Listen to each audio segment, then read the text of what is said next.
Hi everybody, this is Cynthia Abulafia.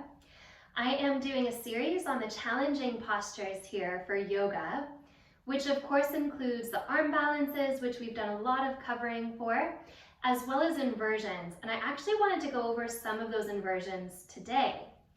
The one that I'm going to look at in this video will be shoulder stand.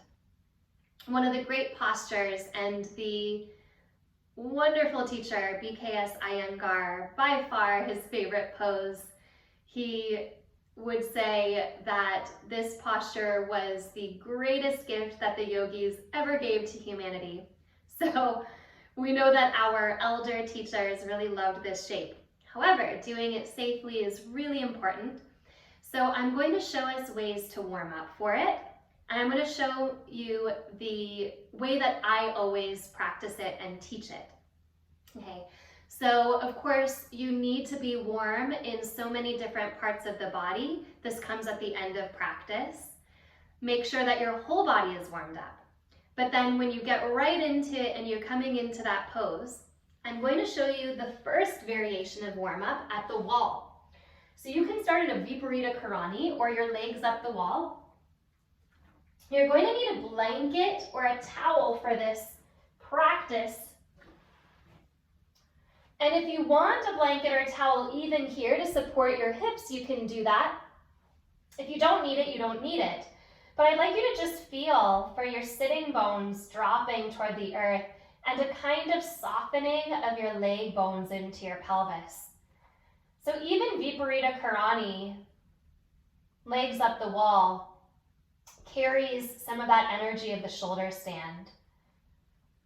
You want your shoulders down away from your ears and your upper arm bones heavy on the earth. And you'll start with your hands in a bit of a wide A shape, so your palms face down. And this will just give your base a little bit of a broader support. And you'll look at your feet. With your feet about hip width apart here, you'll bend your knees until your toes just barely touch the wall. So it's not a deep bend at the knees, it's a fairly shallow bend of the knees. The toes point straight up, and the knees are tracking in line with those toes. You'll take a breath in, and as you exhale, you'll scoop your tailbone toward the sky and maybe even lift the sitting bones a hair. And as you inhale, you'll release that, letting your tailbone drop. So just coming into a bit of a curl at the pelvis, exhale, round and tuck, but this time lift the pelvis an inch. Push into your heels, and then lower down. And take a breath in to feel for your tailbone softening into the earth. And this time as you exhale, you'll push into your feet and lift to the bottommost floating rib. Tailbone starting to curl toward the sky now. You can feel your arms pressing into the ground, and you'll lower down. Wait for your tailbone to land so the whole spine unwinds. You'll take a breath in, and then this time you'll exhale and lift up to the middle of the shoulder blades, kind of the heart band area. I like to explore this place because your hips are lifted enough, you can actually feel your knees rising up and away from your pelvis. You can feel how much your heels have to press into the wall and a little bit of engaging through the back of the body at the glutes and the hamstrings. And then you will lower down. Wait to land. Inhale there. Exhale. I'd like you to roll up and down a few times, massaging through the bones of the spine, massaging through the vertebrae as they stack and then unstack.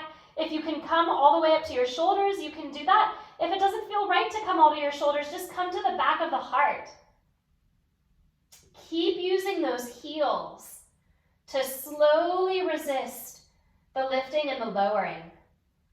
And after you do this a few times, and I do invite you to do this many times on your own, really feeling for the strength that it requires to bring the spine up and then back down. Once you have explored that, you'll come up, you'll keep your head exactly looking up. So you're not turning your head side to side, especially if your weight is on your shoulders. And then you'll bring your hands to your back and wiggle your elbows a little toward each other. But we're not going any further than this here for this round. You'll just take a breath in and feel for your arm bones pressing into the earth. And as you exhale, release your hands. They land where they land, the palms face down. As you exhale, lower down. Okay, one more time, we'll come up. Can you feel that sneaky strength at the backs of your legs? Rise up. If there's any pressure on your eyes, you won't go too high. In fact, maybe you even stay at a low tilt. If you're all the way lifted and you feel pretty good, you'll bring your right leg parallel to the wall. It wants to swing back towards you. Don't let it. Really keep it parallel to the wall. Can you keep it parallel to the wall as you lower? So there's a gravity drawing it a little forward. And then come up. You can do this up to 5 times. But we will change. Left leg will lift. And again, you'll lower, keeping the leg bone parallel to the wall. Coming all the way down, and then coming all the way up. Again, replace the foot. So again, you can do that many times. You can do it just a couple times. But once you're up there and you feel like things are awake at the back of the body, you'll bring your hands to your back again. And the closer your hands are to your shoulder blades, the more support you'll feel. Bring one leg up and maybe the other leg up. Your legs don't need to be all the way to the sky. You don't need to be in the letter I. You can actually be a little forward in your pelvis, which helps the neck, and coming into kind of a sideways V. Either way, you take a swallow test. If you can't swallow, you're too high up. If it's hard for the pressure of your head or your eyes, you're too high up. No need to do it that way. Once you've been there for a little while, you'll bring your feet back to the wall and feel the wall under your feet. And then you will lower down all the way, straightening your legs and feeling yourself release through your leg bones again. So this was a wall prep variation of your shoulder stand, Setu Bandha Sharvangasana. When you come out of this pose, you want to make sure you don't rush. So you'll roll to one side and kind of curl up there to feel for this equilibrium between your heart and your hips. For some of us, it'll take a little bit longer than for others. Recirculating. And when you're ready, you will bring yourself up. So now I will show you the shoulder stand practice in the middle of the room. You can do this with one blanket. You can do this with 2 stacked or even 3 stacked, especially if you're really protecting your neck here. You can take as many stacks as you want, really. And if you have a yoga blanket with the little ruffles at the edge, you just want to make sure those ruffles are pointed back towards your body. You'll bring your blanket or blanket stack onto your mat, about 1/3 of the way down the mat, or maybe even just halfway down the mat. So you have plenty of sticky mat behind you. There's 2 ways to do this, actually. I've seen people just leave the blankets as they are. There is an option here to take the bottom of your mat and curl it up and over the blanket so you have sticky mat on top and sticky mat on the bottom. If you like that stickiness, especially if your arms are a little bit sweaty from a practice, then you'll fold it over. Otherwise, you don't need to. I will call the blanket stack kind of the upper staircase and the mat the lower staircase, okay? It just makes it a little bit easier to describe your way through the practice when you're upside down. So, you turn around, either that mat is folded back or it's not. Your hips are on the lower stack, on the lower step. Your shoulders are on the upper step. Your head is on the lower step. When you bring your legs up, your body will shift weight toward your head. So you don't want your shoulders up against the edge of the blanket as I have them here. You want to wiggle your shoulders as far down away from that blanket edge as possible, with your head still on the lower step. Again, it's important not to turn your head side to side once you start bringing your legs up. lot of pressure on the neck. Okay, so once you feel yourself steady here, some people like to simply lift their legs, place a block under their pelvis, and come into a kind of Viparita Karani, but not at the wall, just free floating in the middle of the room. Or you bring your legs up and you come into that little V. So the head is on the lower step. You felt your shoulders kind of move back even there. If you're coming all the way up, your shoulders will wiggle under you more. Your elbows will move toward each other until they're pointing parallel away from the shoulder heads. And you want to find a little bit of that engagement at your glutes and hamstrings that you found at the wall. I know it doesn't seem like a glute and hamstring posture, but all inversions are. So really feel for your tailbone moving into your body to wake up that deep glute strength and bring your legs up higher. So in your shoulder stand, again, you give yourself a little bit of a breathing test, a little bit of a swallowing test, testing out the position of your neck. And those of you that feel really strong here, you can always play around with interlacing your hands and pressing your arms toward the earth. Or you keep that support at your shoulder blades. Shoulder stand sequence has you about here for 10 or 15 breaths. After which, you bring your feet back into halasana or plow pose. Some people cannot get their feet on the ground, in which case your hands stay supporting your back. Some people can get their feet onto the ground, the toes tuck, in which case you can release your hands from your back and interlace, pressing the arms toward the earth. In halasana, there's this tendency to sink the pelvis, so you really want to feel for your sitting bones lifting up like a little accordion at your ribs, rising and stretching long. The second variation, if we're doing this classically, would be to come into an upside down lotus, Urdhva Padmasana, with the hands at the knees and pressing the sitting bones way up.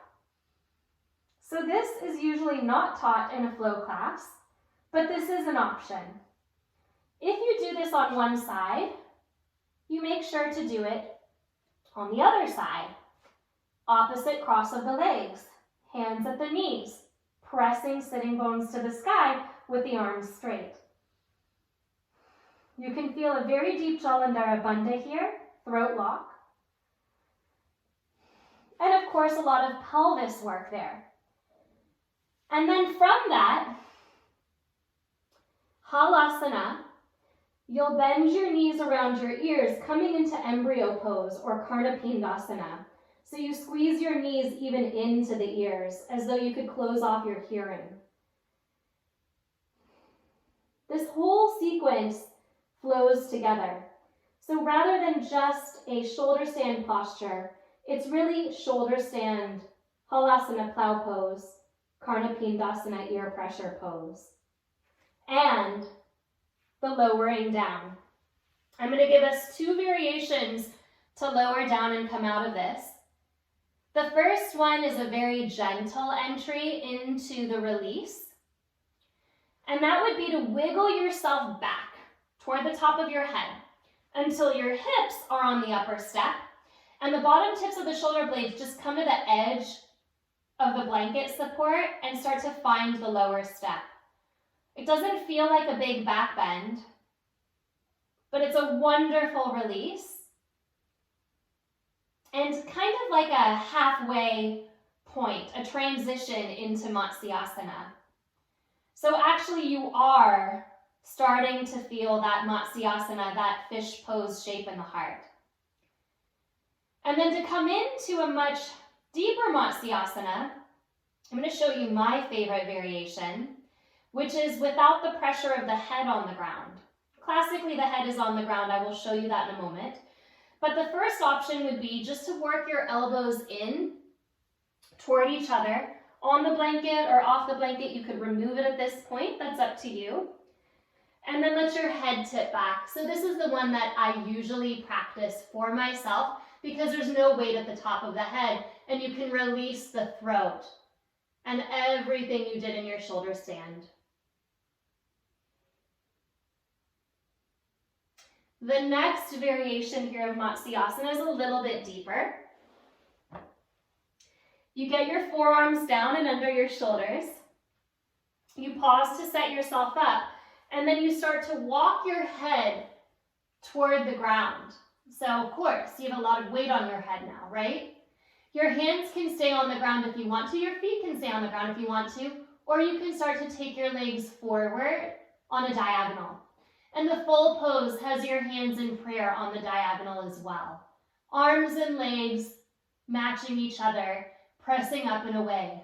Fish pose, Matsyasana. And you release, push into the elbows to come out of the head and lower. So put together, shoulder stand sequence is shoulder stand, plow pose, ear pressure pose, and then fish pose, Matsyasana. Optional to put in a couple of variations in there, but that's really the 4 postures that take up this sequence. Notice how long your spine needs here once you've come out of the shape, just to integrate those rather extreme movements for the head, the shoulders, the heart, and even the neck, especially the neck, right? So when you're ready and you feel stable, you can always bring yourself up and then transition to other postures, or let that be part of the completion of the class. So practice safely. Make sure that you play around with different variations. Make sure to always protect your neck by adding more support or exploring those levels of support. And make sure to be very conscious of your eyes and any pressure there. Have a beautiful one. Namaste.